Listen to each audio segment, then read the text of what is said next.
a dar inicio a esta mesa redonda que por la gran cantidad de preguntas en realidad vamos a tratar de enfocarnos específicamente a dar las respuestas porque son muchas y sabemos que son muy interesantes. Yo únicamente para introducir la mesa redonda y creo que en eso contextualizar las respuestas y las mismas preguntas, yo quiero hacer simplemente una reflexión. Y es que si bien es cierto, el día de ayer hablamos que en la actualidad el ingeniero topógrafo tiene que abordar las nuevas tecnologías y hablamos la necesidad de abordar lo que eran los geoservicios y nos entretuvimos mucho con la tecnología y hablamos del reto de abordar esta nueva tecnología. Yo creo que hoy, en la tarde, con estas tres ponencias tan interesantes que hemos recibido, yo creo que la conclusión es un recordatorio. Nosotros los ingenieros topógrafos tenemos que recordar, aunque no sea nuestro fuerte y aunque muchas veces no nos agrade, nuestras actividades profesionales requieren que conozcamos del marco jurídico por cuanto se desarrollan enmarcadas dentro de una legalidad. Y aunque a veces quisiéramos que esa legalidad no sea tan estricta y que nuestra realidad, nuestros números, nuestros datos son muy concretos, lo cierto es que se enmarca nuestro trabajo en un marco legal que las instituciones o tenemos que interactuar con instituciones encargadas de velar por ese marco legal. Así que yo creo que es importante dimensionar la relación que tenemos que tener como profesionales con las instituciones que rigen ese marco legal. Y debo hacer una aclaración que me puso porque don Julián hizo referencia. Evidentemente yo no habito en el cantón de Escazú. Bueno, entonces vamos a proceder con las respuestas justamente porque son muchas. Si tenemos oportunidad, después de escuchar las respuestas, que creo que es lo más importante para ustedes, trataremos de hacer un espacio de algunas, o trataré de hacer algunas breves conclusiones si el tiempo nos lo permite. Así que vamos a lo que nos interesa. Vamos a comenzar por la licenciada Desiree Sáenz para seguir el mismo orden de las ponencias. Buenas tardes de nuevo. Una pregunta de Anónimo. Dice, el saneamiento de la información catastral registral contempla correcciones en el mapa catastral, ya que muchas veces, en muchos casos, dicho documento es impreciso. Yo diría que aquí hay que aclarar que el término saneamiento no sería aplicable para las correcciones menores que puedan hacerse al mapa catastral, sino más bien el tema aquí, o la palabra exacta, sería el mantenimiento del mapa, que en algunos casos produzca algún tipo de actualización o de conformación distinta a la que ya tenía el mapa. El saneamiento es un término que tenemos que utilizar cuando existen inexactitudes en la información catastral. Recordemos y tenemos que tener siempre como norte que el mapa catastral publicita datos ciertos y definitivos, entonces no podríamos estar hablando de inexactitudes del mapa ni saneamiento como tal, sino a través del mantenimiento del mapa podrían darse correcciones menores y así lo establece o lo tiene dispuesto el reglamento a la ley de catastro y la misma ley de catastro. Dice, es necesario para publicitar la información catastral registral que donde se ubique el inmueble esté declarado como zona catastrada. No me queda muy clara la consulta. Asumo que lo que están publicando o preguntando es si es necesario para consultar la información que esa zona esté declarada como zona catastrada. Recuerde que la zona catastral está declarada para todo el país. La forma en que consultemos la información a través de los profesionales, a través del colegio, ahí tenemos todos los distritos que se ha levantado información, independientemente si la misma ha sido declarada como zona catastrada o esté como zona catastral todavía. Si a través de la propiamente del SNIT, ahí sí lo que tenemos son las zonas declaradas como catastradas. Independientemente, recuerde que el registro inmobiliario publicita la información que provenga de asientos catastrales y registrales, no importa si es zona catastral o zona catastrada. Dice el proceso de don Carlos Rodríguez, es la municipalidad, en las municipalidades por medio de los catastros municipales se encuentran inconsistencias. ¿Se pueden trasladar estas inconsistencias al catastro nacional? ¿De qué modo? Por supuesto, de hecho, muchas de las inconsistencias o de los expedientes que diligencia la asesoría jurídica provienen de las municipalidades que después de hacer inspecciones de campo o hacer análisis para la aprobación o la extensión de visados municipales, ponen en conocimiento del registro inmobiliario de esas inconsistencias, se manda a través de un oficio dirigido al director, el máster don Oscar Rodríguez Sánchez, y a partir de ahí el registro inmobiliario inicia el proceso de gestión administrativa y estaría informando al municipio si está dentro del marco jurídico correspondiente. Recordemos que el municipio, si la propiedad es de él, está a nombre del municipio, se tiene como parte. Si no está a nombre del municipio, no sería parte del expediente, por lo tanto las resoluciones interlocutorias y finales no serían comunicadas, pero la inexactitud como tal sería investigada de oficio a partir de la gestión que se haga. Dice, en la inconsistencia 7, sobreposición con bien demanial, ¿bajo qué aspectos se puede modificar el ancho de una vía y cuál diferencia existe entre ampliación vial y retiro desde la línea de centro? En realidad esto es una consulta más de índole jurídico que de índole catastral. Para efectos del tema que yo desarrollé, la inconsistencia 7 se da a través del análisis con la conformación del mapa catastral y la información que fue remitida por los gobiernos locales. Si existe cuánto es el área que debe ser de retiro y cuántos son los anchos mínimos que exige el ordenamiento jurídico, eso lo podemos tomar de la Ley General de Caminos o del plan regulador que esté vigente en cada uno de los cantones correspondientes.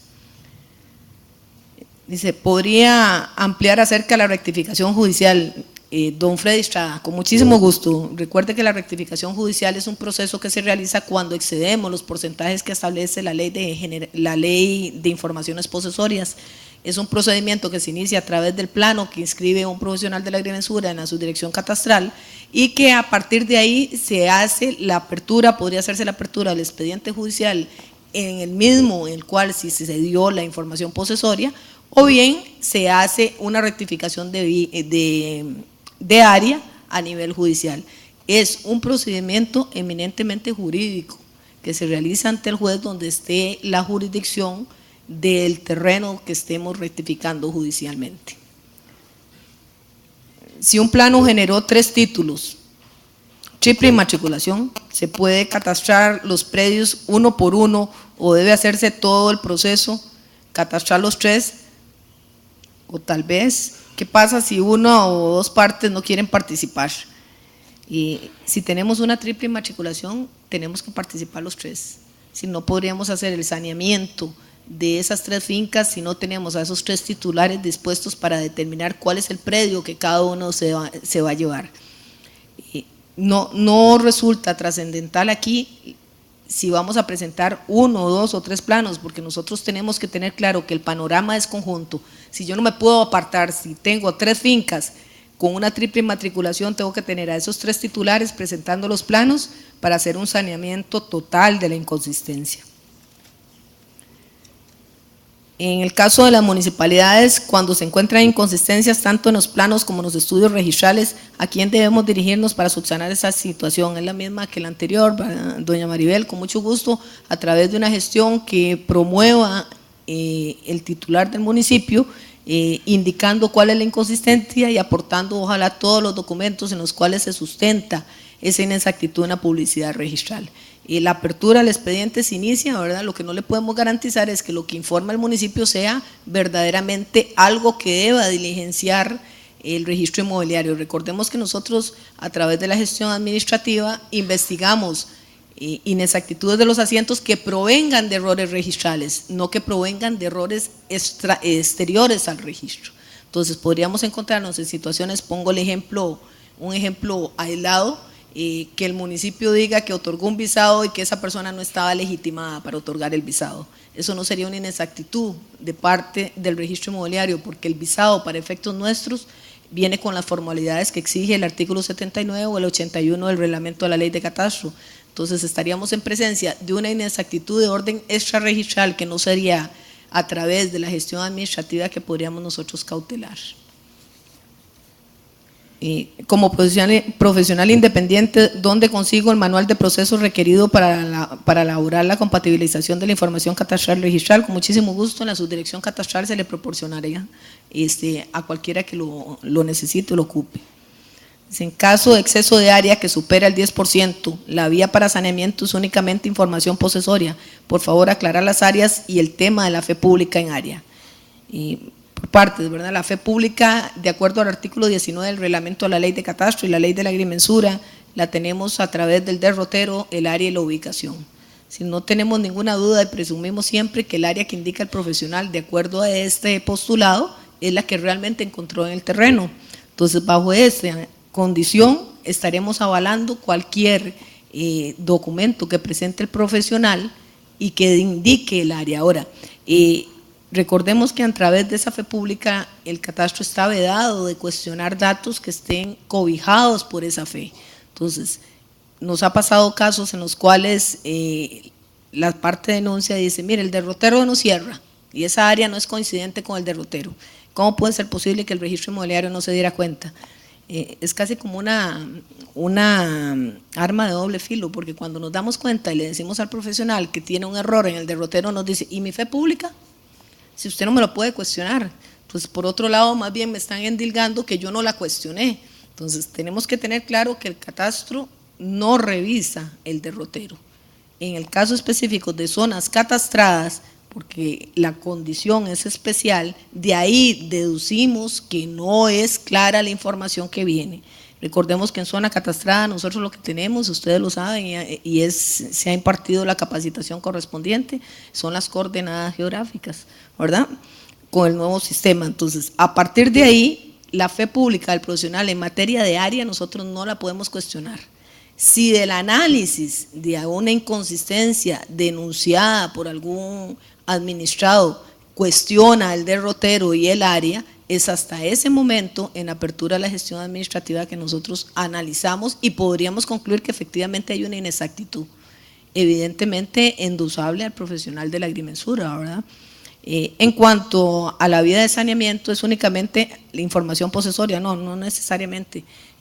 Tenemos que remitirnos a la ley de informaciones posesorias, artículo 13 concretamente, y de acuerdo a aquella tablita que nos dice que todas las fincas anteriores a 1930 podrán ser rectificadas en aquellos porcentajes. Entonces, no necesariamente nos vamos a dirigir a un proceso jurisdiccional. Dice, ¿cuál es el procedimiento para corregir o sanear una inconsistencia 9 si la zona es catastral? Recordemos que catastral es todo el país, ¿verdad? Y aún no cuenta con un mapa catastral conformado oficialmente. El mapa catastral conformado oficialmente es aquel donde se ha declarado la zona catastrada. Dice, ¿lo corrige el registro o cuál es el procedimiento a seguir? Aquí tenemos que aclarar dos cosas. Corregimos de oficio todo lo que venga con información levantada dentro del programa de regularización, independientemente si ha sido declarada como zona catastrada o continúa como zona catastral, amparado en el hecho de que ya se dio la exposición pública y una vez vencido el plazo de la exposición pública, esos datos se tienen como ciertos y definitivos. Ahora, si no tenemos información catastral porque no hemos levantado, se corrige la situación geográfica de inmuebles y planos siempre y cuando haya habido una modificación de la división territorial administrativa. Si fue que el profesional erró la situación geográfica, el catastro no puede hacerlo porque el 57 es contundente diciendo que es improcedente la corrección de errores que no sean imputables a la administración, es decir, que sean imputables únicamente al profesional de la agrimensura. Si existe un plano que tiene una situación geográfica errada y fue el profesional, no ha habido ninguna modificación de la división territorial administrativa, la única corrección es a través del 69 con un nuevo plano que venga a describir la situación correcta de ese documento. Se puede un municipio otorgar permisos de construcción, remodelación, ampliación o patentes a una propiedad con esta inconsistencia o visarlo.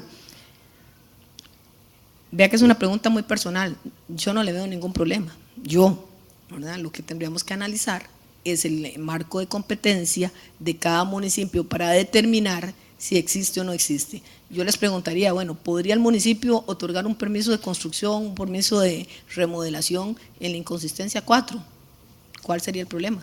Si hay inconsistencias en las cuales posiblemente no podrían otorgar visados, pero hay otras que no tienen ninguna relevancia para el acto propio de cada uno de los gobiernos locales cuando se les esté solicitando. Dice, en las escrituras firma el topógrafo y el notario para hacer la escritura. Es que hay un nuevo formato, no hay firma del profesional. No. Recordemos que la escritura pública es un acto del notario, y ahí en la escritura, en el documento que se presenta al registro, no en la matriz, la que queda en el protocolo, el único que firma es el notario autorizante. Si es en la matriz, únicamente firma quien está compareciendo ante el escribano. Nunca puede firmar el profesional si el profesional no está compareciendo. Pongo el ejemplo, si lo que se está vendiendo es una propiedad del profesional, ahí firma, pero no firma como topógrafo, firma como titular. No puede. Ahora, si lo que está tratando es dejar constancia el profesional de la agrimensura de algún acto ante el escribano, ante el notario, ahí firmará él. Por ejemplo, si lo que él quiere es dejar constancia de que él fue a la municipalidad y no le han otorgado un visado para alguna situación particular, ahí debe firmar él, pero en ninguna escritura que sea para traspaso de bienes o algún tipo de movimiento registral puede firmar en su condición de topógrafo. ¿Por qué el registro se niega a coordinar inspecciones con los profesionales para corroborar las inconsistencias? Bueno, eso no es tan cierto. En realidad el registro no se niega a eso, no podría negarse porque el principio de legalidad exige que tengamos que cumplir con los actos propios que el ordenamiento jurídico nos da. Lo que sí tenemos que tener claro es que cuando estamos en presencia de zonas catastradas o zonas con información donde se ha expuesto esa información, esos datos se tienen como ciertos y definitivos, y no es que el profesional llegue y diga, mire, es que esa finca está mal ubicada, mire, es que esa finca no va ahí. No, es que si nos aporta elementos contundentes que nos permitan en alguna forma dudar de la información que estamos publicitando, la inspección puede ser la solución a esa problemática, pero no es la solución de primera entrada. Podríamos nosotros con una conciliación interna, sin necesidad de ir al campo, determinar si está un error el registro o está un error el profesional. Siempre recordarles la importancia de aportar los documentos idóneos que permitan darle sustento a la oposición a la calificación o al cuestionamiento de la información catastral, y no perdiendo nunca en el norte que el registro inmobiliario, cuando trabaja con mapa catastral, trabaja con actos que ya son ciertos y definitivos y que la ley establece que solo son impugnables en la vía jurisdiccional. Entonces, si en algún momento determináramos que no es necesario ir al campo para corroborar lo que tenemos ahí, está amparado precisamente en esa exigencia de la norma que establece que la etapa ante el registro inmobiliario para el cuestionamiento de información está precluida, que ya ha sido terminada. Dice, ¿a qué atribuye usted la gran cantidad de tiempo que conlleva la resolución de un plano de oposición a la calificación por escrito? Negligencia, falta de personal, por un proceso ineficaz. Yo soy una fanática de los procesos y remedios procesales, y soy una fanática porque la formación jurídica así me lo exige. Si no podemos dejar botado un procedimiento. El remedio procesal es la oportunidad que yo me doy como profesional para cuestionar a la administración, y la oportunidad que le doy a la administración como tal para que ella se revise. Así lo establece cuando doctrinariamente hablamos de remedios procesales o oposiciones a la calificación. No creo que haya negligencia por parte del registro. Falta de personal siempre hay, pero eso no es una excusa. Lo que sí tenemos que tener claro, y es una apreciación muy personal, y de antemano les pido respeto si en algún momento me excedo en el comentario que voy a hacer, de mi experiencia de más de 17 años viendo oposiciones a la calificación, les puedo decir que es que no aportan los documentos. Entonces, nos conlleva muchísimo tiempo con muy poco personal atender una oposición a la calificación que lo único que dice es que no hay contradicciones parcelarias, por ejemplo. Así que ese plano no se traslapa, no viene un montaje, no viene una declaración, no viene un levantamiento, salvo el plano que están presentando, no viene un cuestionamiento del otro plano, y eso obliga a la administración catastral a realizar un montaje, cuál es responsabilidad del profesional aportarlo. Yo les aseguro que si los profesionales aportaran en gran cantidad los montajes y conciliaciones que el registro toma el tiempo en hacer, los tiempos variarían significativamente. Y me excluyo de este análisis a aquellos casos que son especiales, por ejemplo, cuando de la calificación se viene indicando que hay una zona de manglar.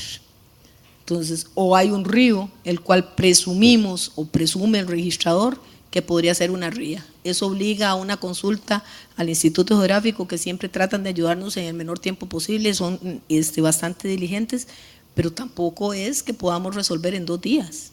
O una consulta a MINAE, por ejemplo, que tiene que mandarlo al área de conservación. Si lo mandamos a oficinas centrales y ellos lo remiten al área de conservación de Guanacaste, se lleva 4, 5 meses.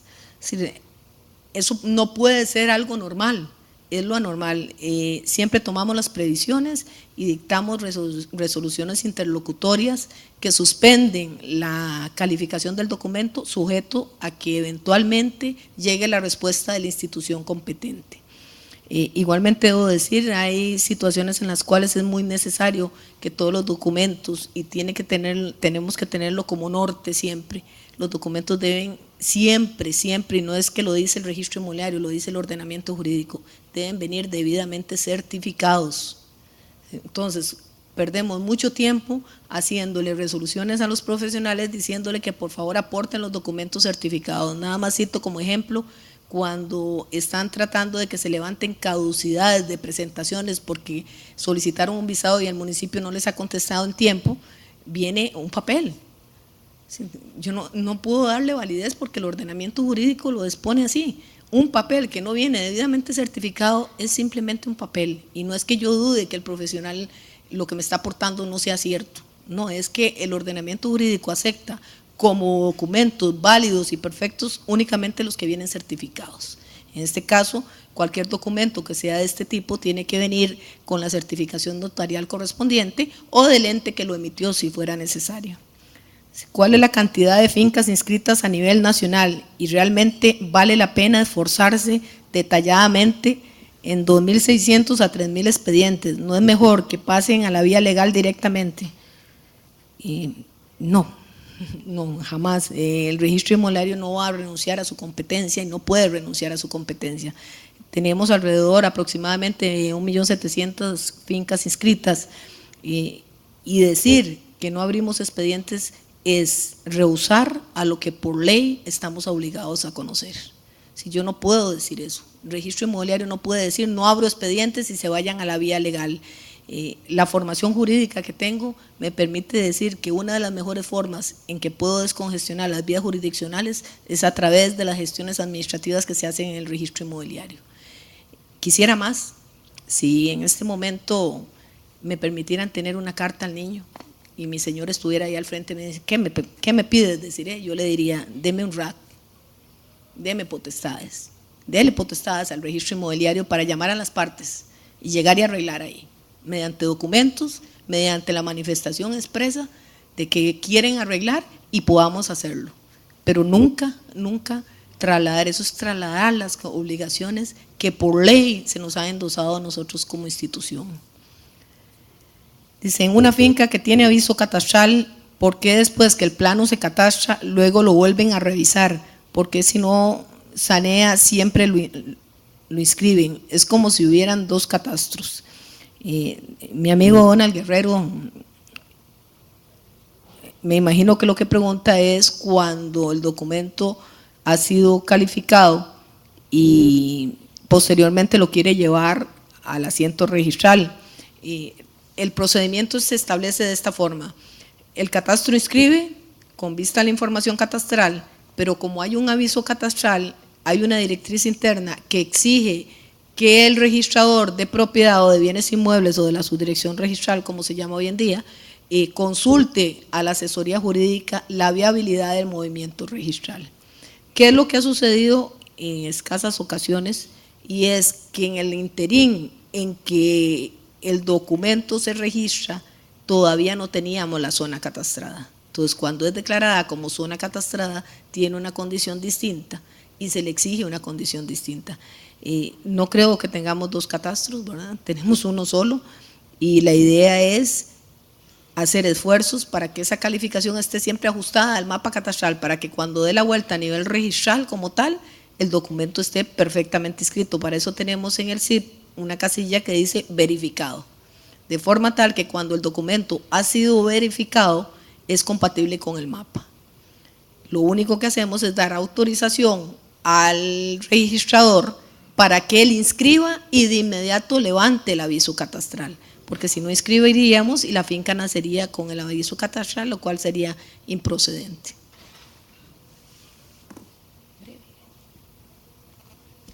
Bueno, muchas gracias. Vamos a continuar con el ingeniero Julián Morales, que procederá con las lecturas y respuestas. Por favor. Muy buenas tardes.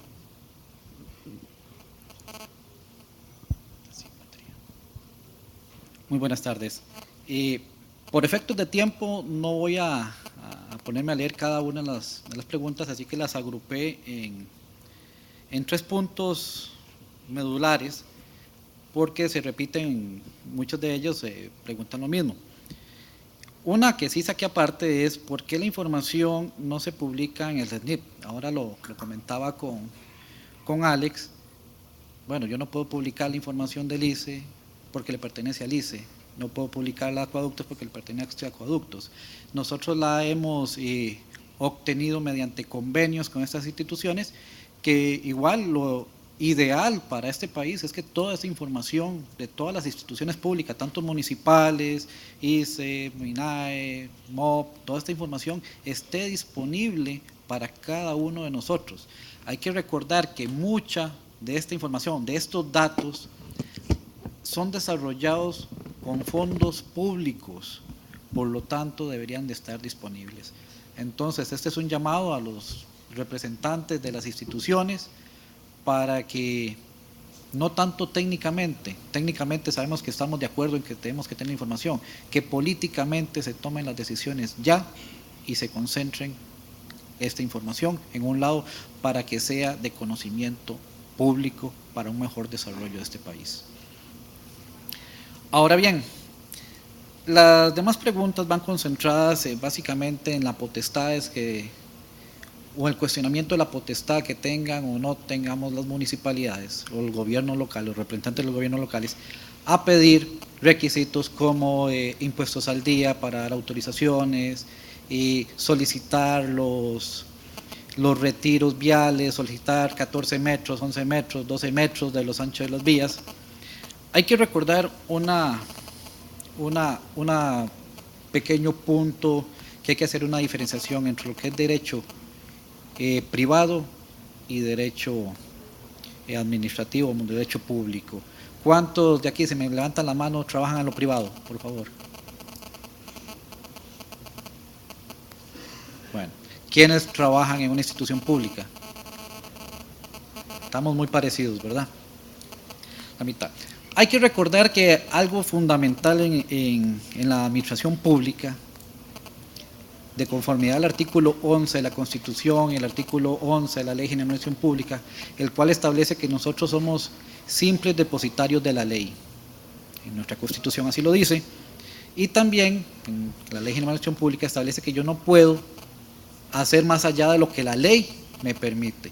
Caso contrario a todos los colegas que trabajan en forma independiente, que ustedes pueden hacer todo aquello que la ley no los impida. Entonces hay que hacer esa diferenciación. Cuando un municipio solicita ampliación vial, la determinación de o áreas mínimas o entregar áreas por fraccionamientos, todo este marco está debidamente respaldado por un marco jurídico que así avala que esta situación se pida.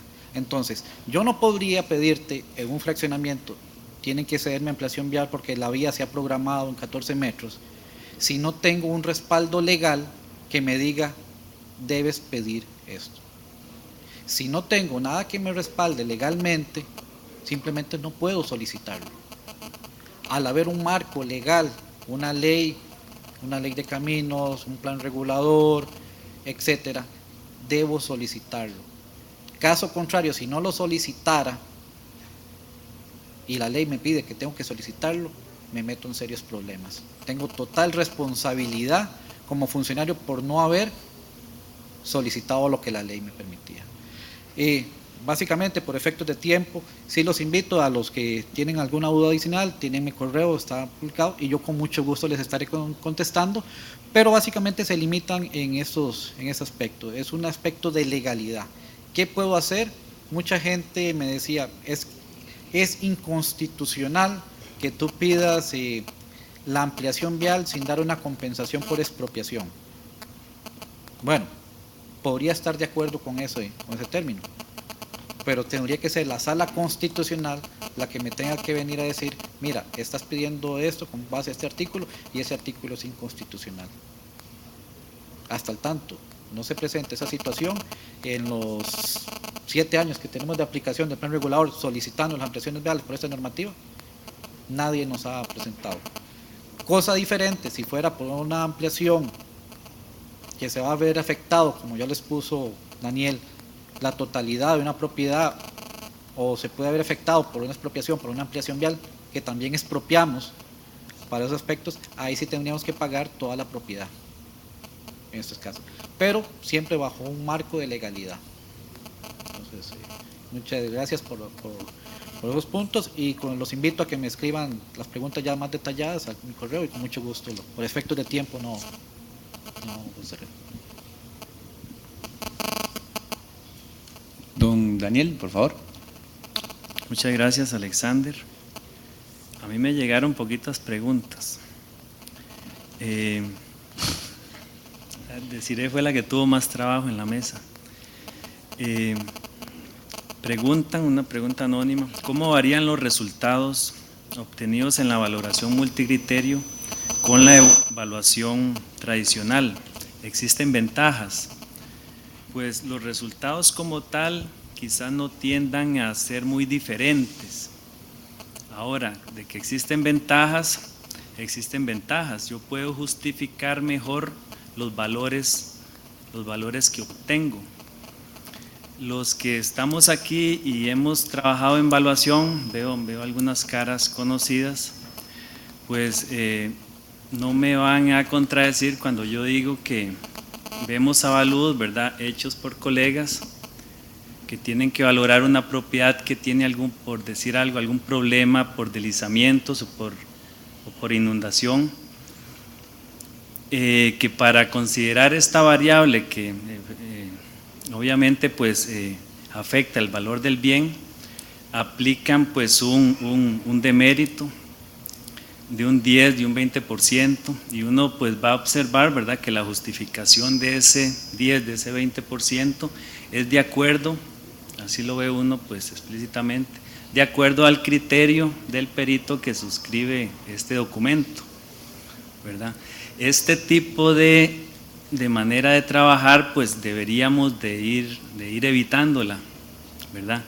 Los modelos multicriterio pues vienen a llenar ese tipo de vacíos que tiene la valoración tradicional, ¿verdad? Este tipo de parámetros o de variables, repito, de orden cualitativo, pues pueden trabajarse y justificarse de una manera más contrastada. Así, cuando vengan los entes fiscalizadores a revisar el informe de evaluación, pues uno como perito va a poder pues tener un respaldo matemático del valor que está obteniendo. Otra pregunta, también es una pregunta anónima: ¿cuál es la metodología más apropiada para la valoración de terrenos que poseen afectaciones especiales? Ponen entre paréntesis ASP, supongo que es pago de servicios ambientales. No, o áreas silvestres protegidas. Áreas silvestres protegidas, ok. Tal vez si nos lo confirman, por como fue anónimo, bueno, pensemos que son áreas silvestres protegidas entonces. Ok. Valorar una propiedad que está bajo un régimen de área silvestre protegida, pues yo pienso, ¿verdad?, porque me ha tocado pues valorar casos de este tipo, que se pueden pues valorar con los métodos tradicionales, con el método multicriterio, si hay variables pues que no son de orden cualitativo.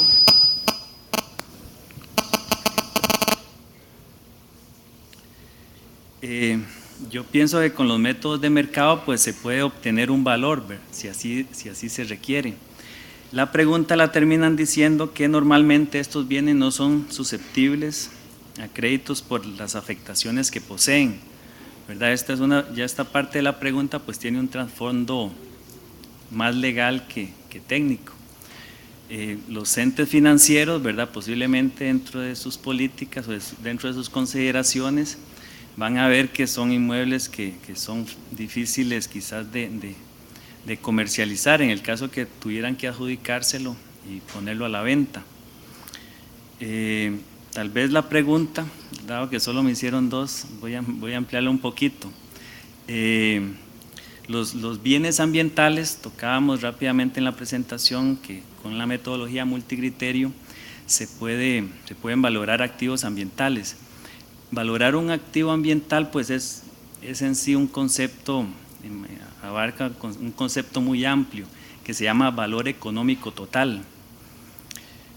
Normalmente cuando se pide el avalúo ambiental de un bien, ¿verdad? Es para tomar decisiones más que todo políticas, porque el valor económico total contempla valores de uso, valores de no uso, valor de opción, valor de legado, valor de existencia, que son valores pues bien fundamentados en la literatura mundial y en el quehacer mundial.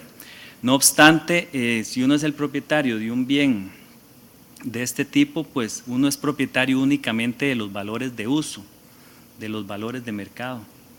Uno pues no es propietario de las especies de fauna que hay en una propiedad de esta, no es propietario de la madera que tienen los árboles que están en las zonas de protección.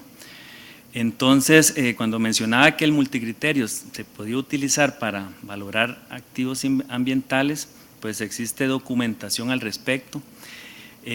La técnica que yo he visto es determinar el valor de mercado de los bienes que sí se pueden comercializar y utilizar este valor como valor pivote. Las demás valores pues se han ponderizado, ¿verdad? Se han ponderizado porque son otras variables, y el valor de los valores, el valor de uso, que es el valor de mercado, pues se usa para determinar el valor total de ese bien. Entonces ya es un concepto un poco más amplio de lo que es la valoración con los propósitos tradicionales, los que veíamos. Los propósitos pues más normales son los de garantía hipotecaria, expropiación, cobro de impuestos, establecimiento de pólizas. Entonces, bueno, de esta manera concluyo mi participación. Bueno, como nos quedan, creo que nos quedan unos 5 minutitos, y para cerrar esta mesa redonda voy a comprometer más aquí a los panelistas. Primero agradecerles la participación y las respuestas que en todo caso fueron muy interesantes de parte de ustedes. Como decía al principio, yo de todas estas ponencias, incluida la de valoración, definitivamente confirmo que los ingenieros topógrafos tenemos que mejorar nuestro desempeño, entre comillas, jurídico o en materia jurídica, porque estamos involucrados en normativa y nuestro trabajo está delimitado por aspectos jurídicos. Y yo los quiero comprometer para que rápidamente cada uno de ustedes nos digan ¿qué nos recomendarían ustedes a nosotros los ingenieros topógrafos para tener ese mejor desempeño jurídico que requieren nuestras actividades?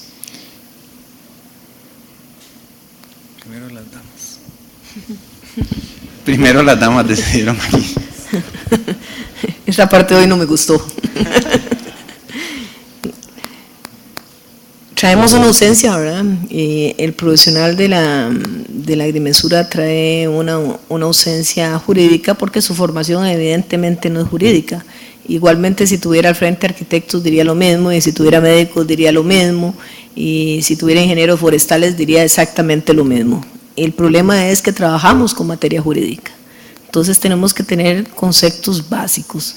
Las universidades dan cursos de materia jurídica, pero son cursos que se limitan a un semestre, cuatrimestre si es universidad privada, en la cual no podemos desarrollar lo suficiente para que ese profesional de la agrimensura logre entender. Yo podría decir que algunos profesionales no se han leído el reglamento a la ley de catastro y que no se han leído a la ley de catastro, y ustedes podrían decirme, pero ¿bajo qué concepto lo leo?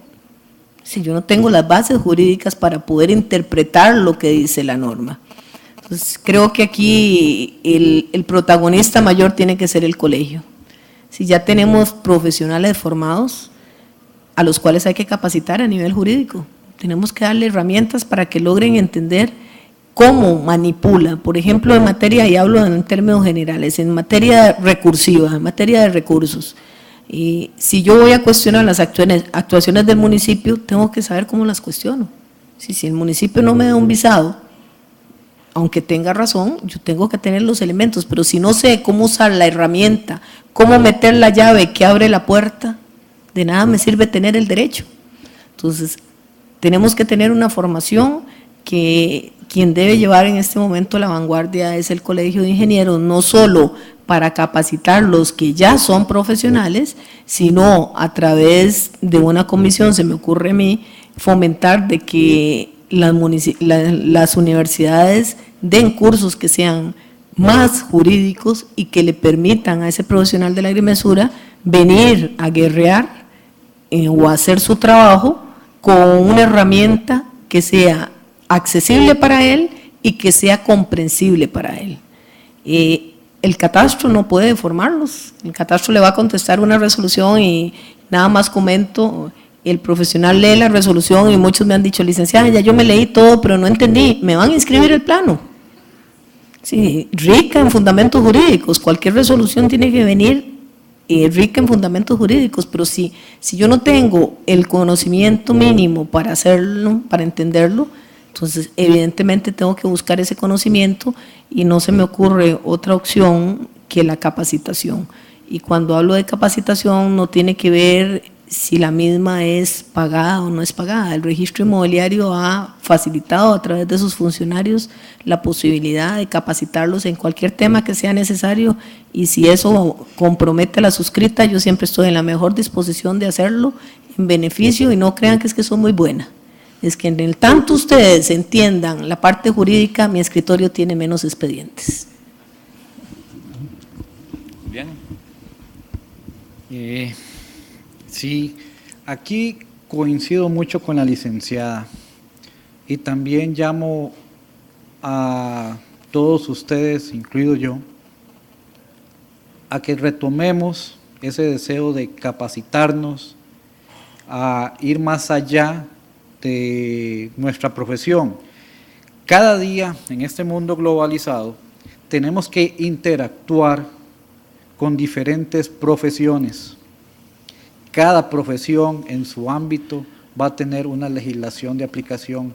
Entonces, nos guste o no nos guste, nosotros somos parte de ese elemento de legalidad que se está presentando. Y una forma es irse capacitando, llevando cursos de capacitación, como este es una oportunidad muy buena. El mismo colegio en varias oportunidades, si no me equivoco, la misma licenciada ha impartido varios cursos en el colegio, y es la única forma. Vamos conociendo. Es imposible que conozcamos las casi 20,000 leyes que tiene este país. Cada uno en nuestro ámbito de acción vamos conociendo un poco de cada una de nuestras áreas.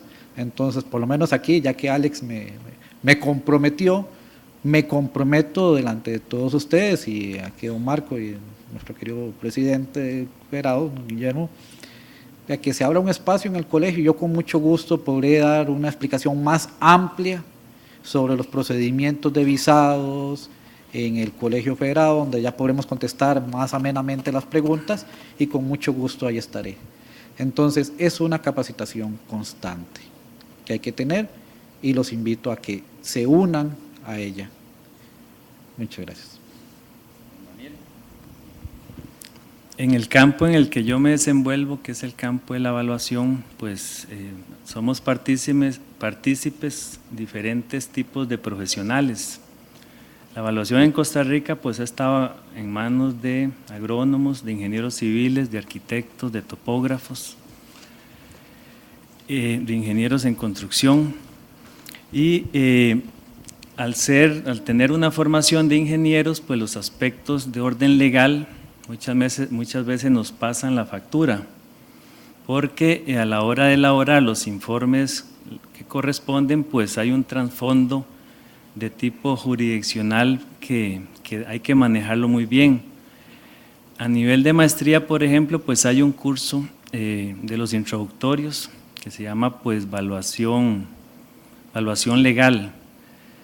Es un curso y es un periodo de tiempo muy corto como para poder absorber y para poder transmitir por parte de quien los imparten todos los conocimientos que alguien que se dedica a la evaluación pues debe de conocer desde el punto de vista legal. Acá los dos expositores pues han hablado de la capacitación, es algo fundamental. Yo donde trabajo, el departamento de Avalúos pues está adjunto o somos miembros de la división jurídica institucional. Si no fuera por el apoyo logístico que ellos nos dan, quizás muchos de los avalúos cuando se van a procesos legales quizás estarían llenos de falencias por esta base legal que todo informe pericial debe de contener. La pregunta que nos hizo pues Alexander, yo la veo desde mi campo de acción, pues yo veo que yo doy esa respuesta. Creo que únicamente pues capacitándonos y en el ejercicio propiamente nosotros siendo muy firmes en cuanto a ética, pues en esa medida pues estaremos menos expuestos a problemas y brindaríamos un servicio de mayor calidad a nuestros clientes. Bueno, muy bien, les agradecemos a nuestros expositores, les agradecemos a ustedes por sus interesantes preguntas y de esta forma damos por terminada esta mesa redonda. Muchas gracias.